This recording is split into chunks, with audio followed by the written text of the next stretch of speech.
यदि आप भारतीय उपमहाद्वीप के मानचित्र को देखते हैं तो आपको भौतिक भूभाग दिखाई देता है, पर्वत, नदी घाटियां और समुद्री तट। लेकिन इस भौतिक परत के नीचे एक सुनियोजित धार्मिक मानचित्र छिपा हुआ है।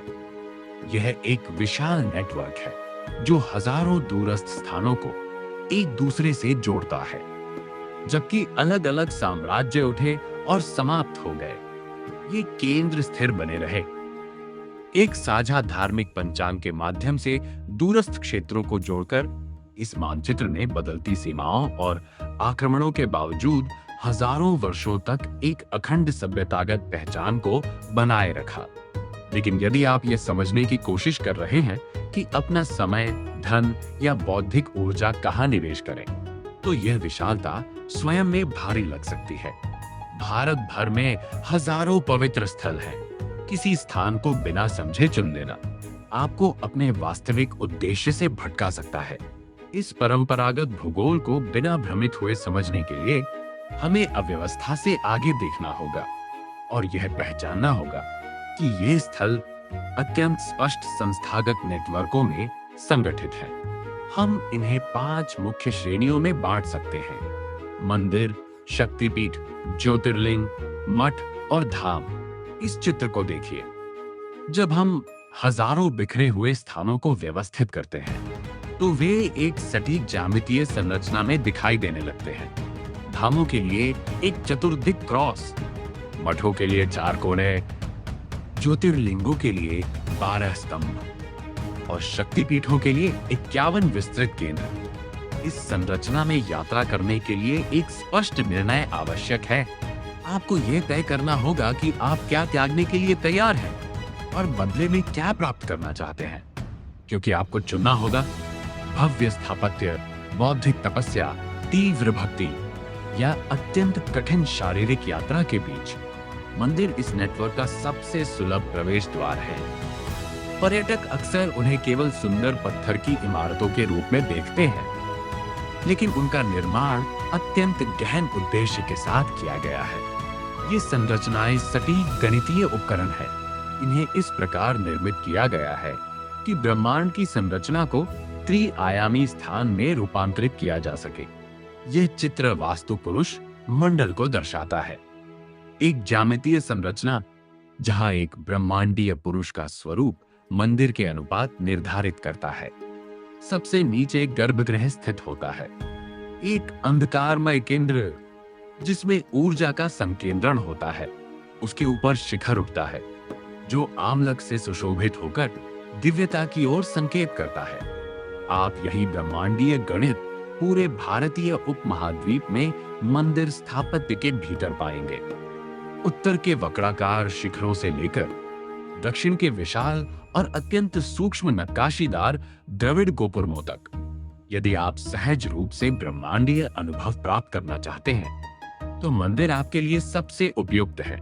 आपको किसी दुर्गम पर्वत श्रृंखला को पार करने की आवश्यकता नहीं होगी, लेकिन इनमें वह कठोर अखिल भारतीय तपस्या नहीं है जो बड़े तीर्थ नेटवर्कों में दिखाई देती है।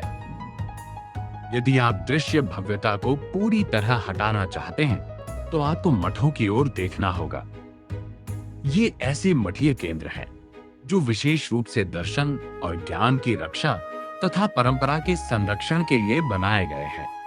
8वीं शताब्दी में आदि शंकराचार्य नामक एक दार्शनिक ने पूरे भारतीय उपमहाद्वीप की पदयात्रा की। उनका उद्देश्य अद्वैत वेदांत की स्थापना करना था, अर्थात अद्वैत का दर्शन। यह मानचित्र उनके समाधान को दर्शाता है। उन्होंने जानबूझकर 4 मठों को उपमहाद्वीप की 4 दिशाओं उत्तर, दक्षिण, पूर्व और पश्चिम में स्थापित किया। भौगोलिक सीमाओं का उपयोग करके उन्होंने एक एकीकृत दार्शनिक समुदाय की संरचना बनाई। यहाँ त्याग बहुत अधिक है। मठों में प्रवेश का बौद्धिक स्तर अत्यंत ऊंचा होता है।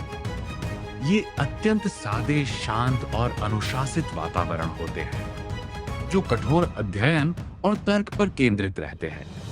मठ उन समर्पित विद्यार्थियों के लिए है जो संरचनात्मक इतिहास और दर्शन की खोज करते हैं। यह सामान्य पर्यटक के लिए नहीं है जो केवल सौंदर्य अनुभव चाहता हो। अब हम भक्ति के नेटवर्कों की ओर बढ़ते हैं। शक्तिपीठ और ज्योतिर्लिंग, इनके लिए आपको भारत की भौतिक भूगोल में और गहराई तक यात्रा करनी पड़ती है ताकि आप प्राचीन और अत्यंत ऊर्जावान आध्यात्मिक स्थलों का अनुभव कर सकें। ग्रंथों के अनुसार शक्तिपीठों का नेटवर्क 51 से अधिक स्थलों से मिलकर बना है, जहां देवी सती के शरीर के अंग पृथ्वी पर गिरे थे। इन अंगों के बिखरने से भारत की भूमि स्वयं दिव्य स्त्री शक्ति के शरीर में परिवर्तित हो जाती है। इसी प्रकार ज्योतिर्लिंगों का नेटवर्क उन 12 स्थानों को चिन्हित करता है जहां भगवान शिव अनंत प्रकाश स्तंभ के रूप में प्रकट हुए। यह भक्तों को परम सत्य के प्रत्यक्ष अनुभव का अवसर देता है। इस मानचित्र में इनके वितरण को देखिए। ये 12 केंद्र जानबूझकर इस प्रकार स्थापित किए गए कि वे आधुनिक भारत के 9 राज्यों को आच्छादित करें, उत्तर के केदारनाथ से लेकर दक्षिण के रामेश्वरम तक। गुजरात का सोमनाथ मंदिर इस नेटवर्क की स्थायित्व शक्ति का सर्वोत्तम उदाहरण है। इसे कम से कम 17 बार नष्ट किया गया और पुनः निर्मित किया गया।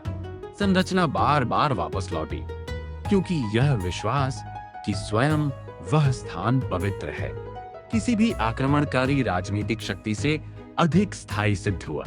इन स्थलों की प्राचीन और दूरस्थ उत्पत्ति के कारण इनकी यात्रा अत्यंत गहन अनुभव बन जाती है। आप स्वयं को घने वन के भीतर या समुद्री तटों के किनारों पर पाएंगे, जहां पूजा का स्वरूप अत्यंत मूल, तीव्र और अलंकरणहीन होता है। आप सुविधा और व्यक्तिगत आराम का त्याग करते हैं, एक अत्यंत ऊर्जावान अनुभव के बदले। यहाँ की जीवंत और तीव्र भक्ति परंपराएं अतैयार व्यक्ति को आसानी से अभिभूत कर सकती हैं। अंततः हम धामों तक पहुंचते हैं, दिव्य निवासों तक। चारों धाम की यात्रा के लिए हजारों मील का मार्ग तय करना पड़ता है। अक्सर यह यात्रा महीनों तक चलती है और उपमहाद्वीप के सबसे कठिन भूभागों से होकर गुजरती है। यह चित्र 4 धामों बद्रीनाथ, द्वारका, पुरी और रामेश्वरम को दर्शाता है। जब इन्हें जोड़ा जाता है तो ये एक विशाल भौगोलिक चतुर्भुज बनाते हैं जो वास्तव में भारतीय सभ्यता की सीमाओं को रेखांकित करता है। हिमालय, अरब सागर, बंगाल की खाड़ी और भारतीय महासागर को जोड़ते हुए हिमालयी धामों तक पहुंचना आध्यात्मिक यात्रा की रोमांटिक कल्पनाओं को समाप्त कर देता है। आप कठिन और प्रतिकूल भूभागों से गुजर रहे होते हैं, भीषण ठंड, अत्यधिक ऊंचाई और विशाल भीड़ के बीच। परंपरागत रूप से यह तीर्थ यात्रा जीवन के अंतिम चरणों से जुड़ी हुई है। यह वृद्ध लोगों के लिए एक संस्कार मानी जाती है जिसका उद्देश्य पितृ ऋणों का निर्वहन और मोक्ष की तैयारी करना है। यह यात्रा पूर्ण समर्पण की मांग करती है। समय, श्रम और शारीरिक पीड़ा का व्यय ही उस आध्यात्मिक और सांस्कृतिक परिणाम की आवश्यक कीमत है। सनातन धर्म की सबसे बड़ी विशेषता यही है कि उसने अनेक प्रवेश द्वारों वाली एक आध्यात्मिक भूगोल की रचना की। यह कभी अपेक्षा नहीं करता कि हर साधक एक ही मार्ग पर चले। अपने मार्ग को समझने के लिए हम इन विकल्पों को एक संरचना में रख सकते हैं। इस चित्र में ऊर्ध्वाधर रेखा यात्रा की सरलता को दर्शाती है और क्षैतिज रेखा बाएं और बौद्धिक अध्ययन से लेकर दाएं और तीव्र भक्ति अनुभव तक जाती है। यदि आप ऐसे यात्री हैं जो कम समय में इतिहास और कला का अनुभव चाहते हैं, तो आपका स्थान यहाँ है। आपको मंदिरों में निवेश करना चाहिए। वे न्यूनतम यात्रा कठिनाई के साथ अधिकतम दृश्य और सांस्कृतिक अनुभव प्रदान करते हैं। यदि आप एक दार्शनिक हैं जो बिना दृश्य आकर्षण के गहन दर्शन की खोज कर रहे हैं, तो आपका मार्ग ऊपर बाईं ओर है। मठ आपका लक्ष्य है। लेकिन यदि आप ऐसे भक्त हैं जो सबसे कठिन आध्यात्मिक अनुभवों के लिए शारीरिक आराम त्यागने को तैयार है, तो आपको नीचे दाईं ओर जाना होगा। आपको शक्तिपीठों और 4 धामों की कठिन यात्रा को स्वीकार करना होगा। किसी मठ में रंगीन उत्सव की अपेक्षा लेकर मत जाइए और किसी धाम यात्रा को आरामदायक अवकाश समझकर आरंभ मत कीजिए। जिस परिणाम की आप खोज कर रहे हैं, उसके लिए आपको अपना समय और ऊर्जा उसी उद्देश्य के साथ संरेखित करनी होगी जिसके लिए प्राचीन आचार्यों ने इन स्थलों की रचना की थी।